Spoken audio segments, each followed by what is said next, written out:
بسم اللہ الرحمن الرحیم۔ عن عبادۃ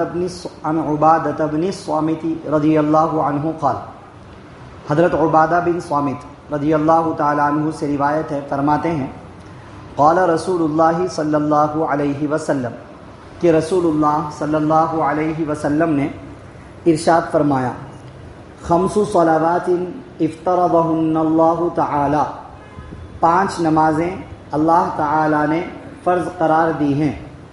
من احسن وضوءہن وصلاہن لوقتہن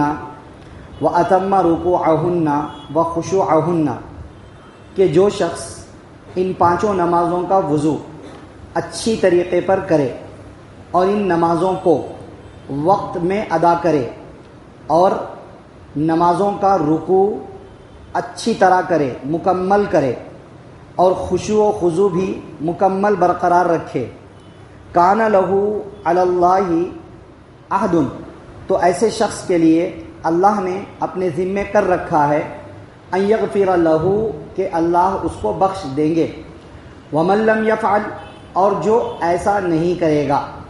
یعنی اچھی طرح وضو نہیں کیا، یا نمازوں کو وقت پر ادا نہیں کیا، یا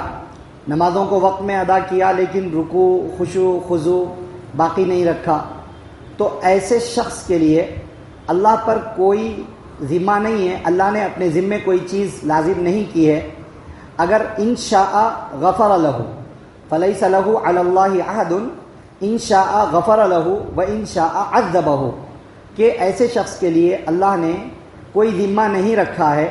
اگر چاہیں گے تو اللہ اس کو بخش دیں گے، اور اگر چاہیں گے تو اللہ رب العزت اس کو عذاب دیں گے، سزا دیں گے۔ رواہ احمد و ابو داؤد، اس حدیث کو امام احمد اور امام ابو داؤد رحمہم اللہ نے روایت کیا ہے۔ آج کے درس حدیث میں یہ ایک حدیث پڑھی گئی ہے، اس میں نماز کی فضیلت بتلائی گئی ہے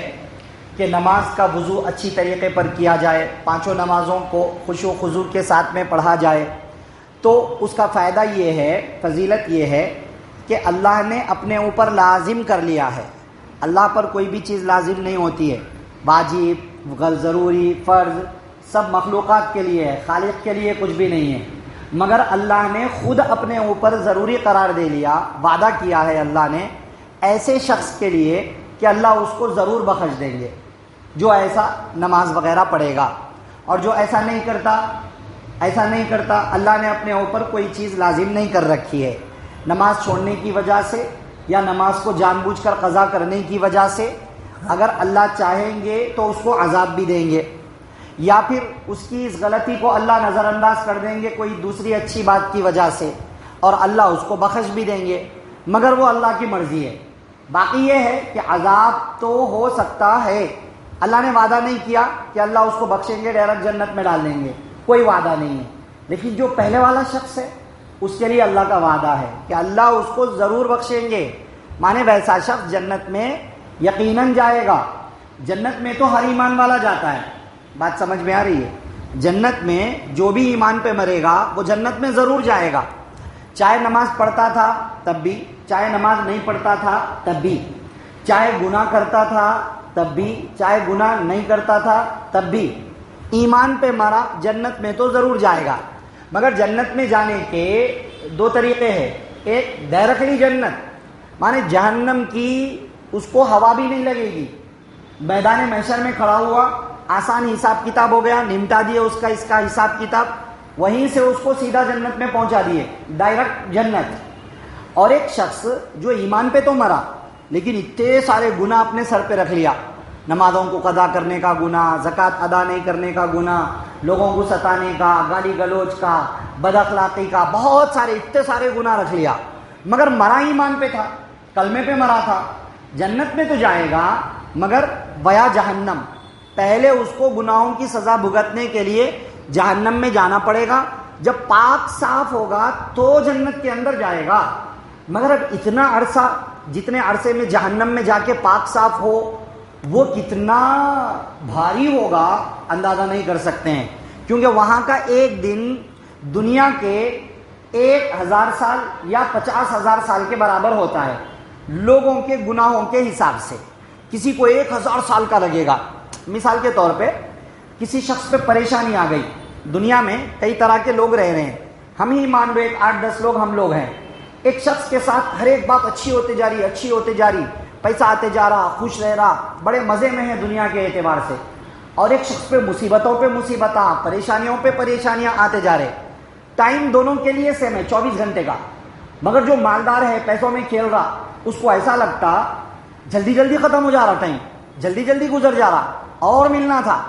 وہ جس کے اوپر پریشانیاں آ رہے, اس کو ایسا دکھتا ایک ایک منٹ بھی کب نکلتا کی کیا نہیں کی, ایک ایک منٹ, ایک ایک دن, ایک ایک ہفتہ, ایک ایک مہینے کے جیسا دکھتا اس کو, حالانکہ ٹائم دونوں کے لیے سیم ہے. اسی طرح جہنم میں جانے کے بعد کسی کو اس کے گناہوں کی وجہ سے وہاں کا ایک دن دنیا کے 1000 سال کے برابر دکھے گا, کسی کو 50,000 سال کے برابر دکھے گا, مگر بڑا خطرناک. ایک لمحہ بھی جہنم میں گزارنا بڑی خطرناک, ہیبتناک, دردناک چیز ہے, المناک چیز ہے, نہیں سمجھ پائیں گے. اس لیے ہر مسلمان کو چاہیے کہ ڈائریکٹلی جنت میں جانے کی فکر کرے. اس کے لیے کیا کرنا ہے, یہ کہا گیا کہ وضو اچھی طرح کرو,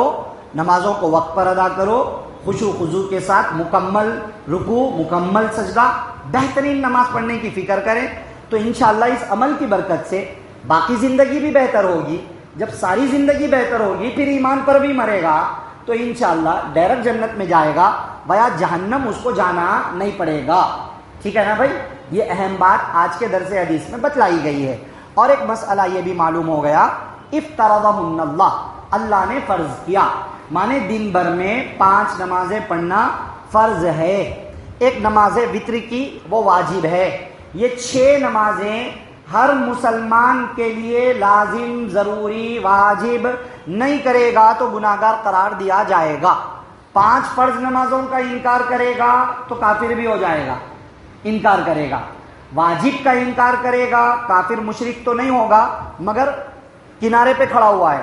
ایک دھکا دیتے کہ گر جاتا کفر کے اندر, وہ ڈینجر والا مسئلہ ہے. بہرحال